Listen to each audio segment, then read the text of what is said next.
নমস্কার বন্ধুরা, আপনি কি কখনো রাতের অন্ধকারে কবরস্থানে পা রেখেছেন?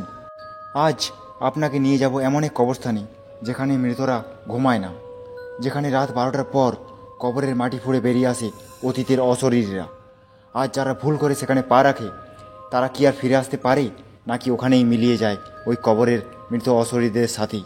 শুনতে চান এমন এক কাহিনী যা শোনার পর হয়তো আপনারও মনে হবে কবরস্থানের নিস্তব্ধতায় লুকিয়ে আছে এক ভয়ানক সত্য।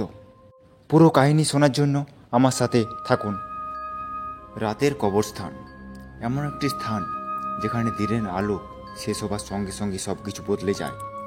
দিনের বেলায় কবরস্থানটি শান্তির নিদর্শন হলেও রাত নামলেই তার পরিবেশ যেন আরও ভয়ানক হয়ে ওঠে। এই গ্রামের লোকেরা অনেক বছর ধরেই এই কবরস্থান নিয়ে ভয়ে আচ্ছন্ন। যে গ্রামটির নাম পাথরঘাটা, তার বাইরে একটুকু জমি জুড়ে দাঁড়িয়ে থাকা এই কবরস্থান ঘিরে রয়েছে এক ভয়ঙ্কর ইতিহাস। কেউ কেউ বলে এই কবরস্থান অভিশপ্ত, আর কেউ কেউ বলে এখানে মৃতরা পুরোপুরি ঘুমায় না। রাতে তাদের মধ্যে কিছু না কিছু অদ্ভুত ঘটনা ঘটতে থাকে। কত মানুষ এই কবরস্থানে রাতের বেলায় ঢুকেছে, তারা জীবিত অবস্থায় ফিরতে পারেনি। এমন গল্পগুলোই গ্রামের প্রায় প্রতিটা ঘরে শোনা যায়। কিন্তু এইসব গল্পকে নিছক গুজব হিসেবে ধরে নেয় অনিরুদ্ধ রায়, একজন আধুনিক সাংবাদিক। সত্যের সন্ধানে সে সবসময় থাকে, আর আজ তাকে নিয়ে এসছে এই গল্পের পিছনে থাকা আসল সত্য উদ্ঘাটনের জন্য। অনিরুদ্ধ রায় ঢাকায় এক বড় দৈনিক কাজ করে, এবং তার কাজ হলো মানুষের মধ্যে প্রচলিত বিভিন্ন ভূত প্রেতের গল্পের পেছনে বিজ্ঞান ও যুক্তি খুঁজে বের করা। গ্রামের এই কবরস্থান নিয়ে বহু বছর ধরে এত কথা শোনা যাচ্ছে যে তার সিনিয়রেরা তাকে এখানে পাঠিয়েছে আসল ঘটনা খুঁজে বের করার জন্য। অনিরুদ্ধ এই কাজে খুবই পটু। মানুষের মনে ভয় ঢুকিয়ে রাখলে খবর জমে না, বরং এই ভয়কে দূর করে প্রকৃত সত্য তুলে ধরাই তার উদ্দেশ্য। গ্রামের মানুষের অবশ্য একেবারেই এর বিপরীত। দিনের বেলাতেও তারা কবরস্থানের ধারে কাছে যায় না, আর রাতের বেলা তো তার কোনো কথাই নেই।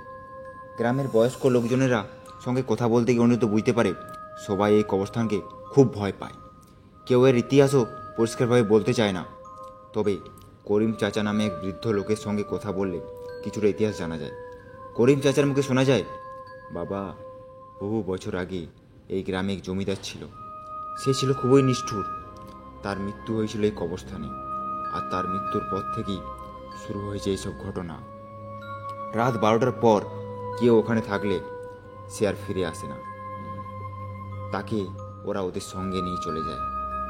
অনিরুদ্ধ মৃদু হেসে বলে, চাচা, এসব তো নিছকই গল্প। আমি সাংবাদিক, সত্যটা আমি খুঁজে বের করতে এসেছি। আপনি বলুন আসলে কি হয়েছে। করিম চাচা বিরক্ত হয়ে বললেন, তোর মতো অনেকে এসেছিল, ফিরতে পারিনি। মাটি কেমন যেন ওদের গিলে খেয়ে নেয়। তোর ভালো হবে তুই ফিরে যা। কিন্তু অনিরুদ্ধ এসব কথায় পাত্তা দেয় না। সে ঠিক করে আজ রাতটা সে কবরস্থানেই কাটাবে, যাতে সে নিজের চোখে দেখে এবং প্রমাণ করতে পারবে এসব কুসংস্কার আর ভ্রান্ত। ভয় বলে কিছু নেই, ভয় কেবল মানুষের মনের কল্পনা। রাত 11টার সময় অনিরুদ্ধ তার প্রস্তুত হয়ে, তার যে সরঞ্জাম আছে সেগুলো নিয়ে কবরস্থানের দিকে রওনা দেয়। তার হাতে ক্যামেরা, টর্চ আর একটা ছোট্ট রেকর্ডার। কবরস্থানের কাছে পৌঁছে সে দেখতে পায় গ্রামের পরিবেশ রাতের বেলায় আরও বেশি নিস্তব্ধ হয়ে গেছে। বাতাসের হালকা শো শো আওয়াজ ছাড়া আর কোনো শব্দ নেই। কবরস্থানের ফটকের সামনে দাঁড়িয়ে সে কয়েক মুহূর্তের জন্য থমকে যায়। তার মনের মধ্যে কিছুটা অজানা অস্বস্তি জেগে ওঠে, কিন্তু সে দ্রুত সেটাকে উপেক্ষা করে। সে নিজের মনকে সাহস দিয়ে বলে, এসব কল্পনা, কিছুই হবে না আমার। কবরস্থানে ঢুকতেই চারপাশে মাটি থেকে ওটা স্যাঁতস্যাঁতে গন্ধ আর ঠান্ডা হাওয়া তার শরীরের ভেতর দিয়ে বয়ে যায়। আকাশের চাঁদ মেঘের আড়ালে ঢেকে গেছে, আর পুরো কবরস্থানটা ঘুটঘুটে অন্ধকারাচ্ছন্ন। মাটি থেকে বেরিয়ে থাকা পুরনো সমাধির পাথরগুলো যেন কেমন ভৌতিক মনে হচ্ছে। দিনের বেলায় যে জিনিসগুলো একেবারে সাধারণ মনে হয়েছিল, রাতে সেগুলো যেন জীবন্ত হয়ে উঠেছে। বেশ কিছুক্ষণ ধরে হাঁটতে হাঁটতে সে কবরস্থানের মাঝখানে পৌঁছে যায়। সেখানে একটা বিশাল পুরনো বট গাছ দাঁড়িয়ে আছে। এই গাছটাকে ঘিরেই সবচেয়ে বেশি ভৌতিক গল্প প্রচলিত। গ্রামের লোকেরা বলে এই গাছের নিচেই নাকি জমিদারের আত্মা রাতের বেলায় ঘোরাফেরা করে। কিন্তু এসব গল্প অনিরুদ্ধের কাছে অর্থহীন। সে ক্যামেরাটা ঠিকমতো বসিয়ে গাছটার দিকে তাকিয়ে থাকতে থাকে। ঘড়ির কাঁটা ঠিক 12টা ছুঁয়েছে। হঠাৎ করে কবরস্থানের নিস্তব্ধতায় ভিন্ন কিছু টের পায় অনিরুদ্ধ। প্রথমে একটা হালকা শব্দ, মাটি খুঁড়ে ফেলার শব্দ, যেমন কেউ কবর কাটছে। তারপর সেটা স্পষ্টতর হতে থাকে। অনিরুদ্ধ প্রথমে ভাবে হয়তো এটা বাতাসের আওয়াজ, কিন্তু শব্দটা যেন আস্তে আস্তে গম্ভীর হয়ে উঠছে। সে টর্চের আলো ফেলে চারিদিকে তাকায়। আশেপাশে কোনো কিছুরই চিহ্ন নেই, কিন্তু মাটির নিচ থেকে যেন কেমন একটা অদ্ভুত আওয়াজ ভেসে আসছে। তারপর এক মুহূর্তের জন্য চারপাশ কাঁপতে শুরু করে, যেন ভূমিকম্প চলে এসছে। মুহূর্তের মধ্যে ঢিপি থেকে কেমন যেন ধোঁয়া উঠতে থাকে। সেই ধোঁয়ার মধ্যে কিছু একটা যেন নড়ছে। কবরগুলোর পাশে মাটির নিচ থেকে একটা হাত বেরিয়ে আসে। অনিরুদ্ধ টের পায় সে আর একা নয়।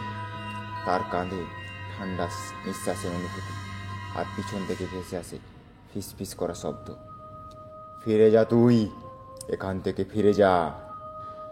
অনিরুদ্ধ আতঙ্কিত হয়ে পিছন ফিরে তাকায়, কিন্তু সে কিছু দেখতে পায় না। তার শ্বাস বন্ধ হয়ে আসতে শুরু করে। হঠাৎ সে দেখে তার পায়ের নিচের মাটি কাঁপছে, আর একটা হাত ধীরে ধীরে মাটি ফুঁড়ে উঠছে। আতঙ্কে সে পেছাতে শুরু করে, কিন্তু কোনো যেন অদৃশ্য শক্তি তাকে টেনে নিচ্ছে। কবরের মৃতরা তার দিকে এগিয়ে আসছে। তারপর একটা অদ্ভুত চিৎকারের শব্দ ভেসে ওঠে।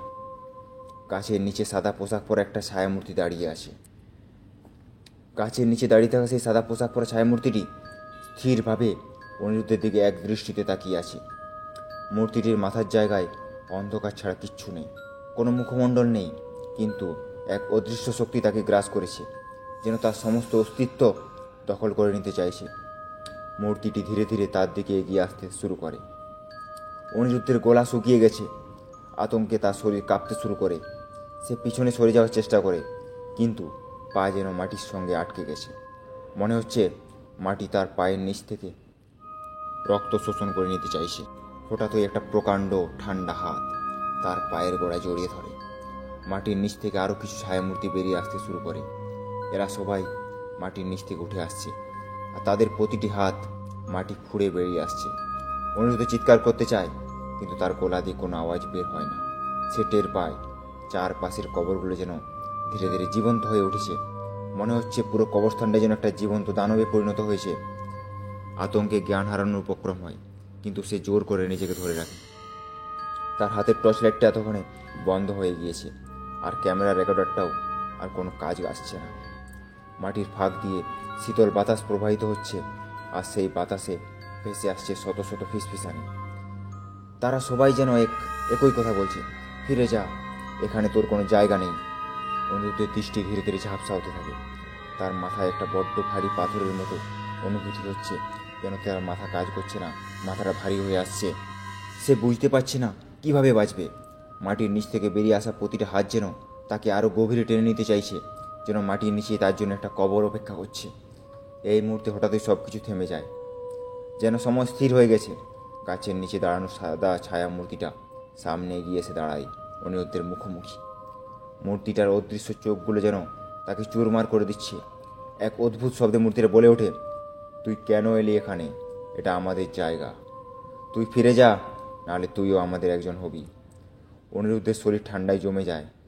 তার মনে পড়ে করিম চাচার কথা, রাত 12টার পর ওখানে কেউ গেলে আর কেউ ফিরে আসে না। সে বুঝতে পারে মূর্তিটা তাকে সরাসরি হুমকি দিচ্ছে, কিন্তু তার পা তখনও মাটিতে আটকে আছে, যেন সে মাটি থেকে পাটা তুলতেই পারছে না। সেই মাটি যেন চোরা বালির মতো তাকে মাটির নিচে টেনে নিতে চাইছে। মূর্তিটা ধীরে ধীরে তার দিকে হাত বাড়িয়ে দেয়, আর সেই মুহূর্তেই তার শরীর ঘামে ভিজে যায়। সে আরেকবার চিৎকার করার চেষ্টা করে, কিন্তু কোনো আওয়াজ বের হয় না। মূর্তিটার হাত ছুঁয়ে তার কাঁধে আর অনিরুদ্ধের মাথা ঘুরতে শুরু করে। তখনই ঠিক সেই মুহূর্তে একটা তীব্র ঝড়ো বাতাস বয়ে যায় কবরস্থানের ভেতর দিয়ে। হঠাৎ করে সব কিছু থেমে যায়। মূর্তিটা যেন হাওয়ায় মিলিয়ে যায়। মাটির নিচ থেকে উঠে থাকা হাতগুলো আবার মাটির নিচে গর্ততে ফিরিয়ে যায়। পুরো পরিবেশ এক মুহূর্তের জন্য শান্ত হয়ে আসে, যেন কিছুই হয়নি। অনিরুদ্ধ তার শরীরের সমস্ত শক্তি ফিরে পায়। সে টের পায় তার পা মুক্ত হয়েছে। সে আর কোনো দেরি না করে প্রাণপণে দৌড়তে শুরু করে কবরস্থানের বাইরে। তার মনে একটাই চিন্তা, যে করেই হোক এখান থেকে বেরোতে হবে, তাকে বাঁচতে হবে। কিছুতেই তাকে এই জায়গাটায় থাকা যাবে না। এই জায়গায় থাকলেই তার মৃত্যু নিশ্চিত। অনিরুদ্ধ বুঝতে পারে না যে কতক্ষণ সে দৌড়ছে। ভোরের আলো ফুটে উঠতে শুরু করেছে। তার দৃষ্টি ধীরে ধীরে পরিষ্কার হচ্ছে। সে দেখতে পায় যে সে কবরস্থানের বাইরে এসে পড়েছে। রাস্তার ধারে একটা পাথরের উপর সে বসে পড়ে। শরীর অবসন্ন, নিঃশ্বাস নিতে কষ্ট হচ্ছে, কিন্তু সে জীবিত আছে, এটাই বড় কথা। তার শরীরের প্রতিটা অংশে ব্যথা, মনে হচ্ছে যেন একটা ভয়ঙ্কর দুঃস্বপ্নের মধ্যে দিয়ে সে এসছে। কিন্তু সেটা যে শুধু দুঃস্বপ্নে ছিল না তা সে ভালো করেই জানে। তার শরীর জুড়ে একটা শীতল স্রোত বয়ে চলেছে। কিভাবে সে এই অভিশাপ থেকে বাঁচল তা সে ভাবতেই পারছে না। সকালে গ্রামের লোকেরা রাস্তা দিয়ে হাঁটতে গিয়ে তাকে দেখে থমকে যায়। তাদের মধ্যে একজন জোর করে চিৎকার করে ওঠে, ওই যে ও বেঁচে আছে। দ্রুত কয়েকজন ছুটে আসে তার দিকে। কেউ তাকে ধরে তুলে, কেউ পানি এনে দেয়। করিম চাচাও আসে। তার চোখে যেন বিস্ময় আর ভয় বিস্তৃত। করিম চাচা কাছে এসে মৃদু মৃদু কাপা গলায় বলে, বাবা তুই বেঁচে আছিস, এটাই বড় কথা। কিন্তু ওরা তোকে ছেড়ে দেয়নি। কিছু একটা ঘটেছে যা আমাদের জানা নেই। অনিরুদ্ধ কোনো কথা বলতে পারে না। সে শুধু করিম চাচার দিকে এক দৃষ্টিতে তাকিয়ে থাকে। তার মুখে কোনো উত্তর নেই, কিন্তু তার চোখে এক আপার আতঙ্ক। করিম চাচা বোঝে সে যা দেখেছে তা বোঝানো সম্ভব নয় অনিরুদ্ধর পক্ষে। অনিরুদ্ধ ধীরে ধীরে উঠে দাঁড়ায়। গ্রামের লোকেরা তাকে নিয়ে গ্রামের দিকে হেঁটে যায়। সবাই চুপচাপ, কেউ কিছু জিজ্ঞেস করে না, কারণ তারা সবাই জানে কবরস্থানের রাতে যে দেখেছে তার মুখ থেকে কোনো উত্তর পাওয়া যাবে না। কিছুদিন পর অনিরুদ্ধ তার রিপোর্টে লিখে, কিন্তু সে রিপোর্টে একটি ভূত প্রেতের কথাও উল্লেখ করেনি। সেখানে কেবল উল্লেখ থাকে কবরস্থানের প্রাচীন ইতিহাস, গ্রামবাসীদের কুসংস্কার আর জমিদারের মৃত্যুর কথাগুলো। কিন্তু যা ঘটেছিল সেই রাতের প্রকৃত অভিজ্ঞতার কথার কোনো উল্লেখ নেই। অনিরুদ্ধ নিজেও জানে যে সেগুলো লিখলে কেউ বিশ্বাসও করবে না, কারণ তার আর্টিকেল যারা পড়ে তারা সবাই মডার্ন এবং ঢাকায় বাস করে। আর তার মনে হয় কিছু একটা রহস্য আছে যা অজানা থাকাই ভালো। কিছু সত্য প্রকাশ করাই বিপদ। যে অভিশাপ সে দেখেছে তা যেন কেবল তার মাঝেই রয়ে যায়।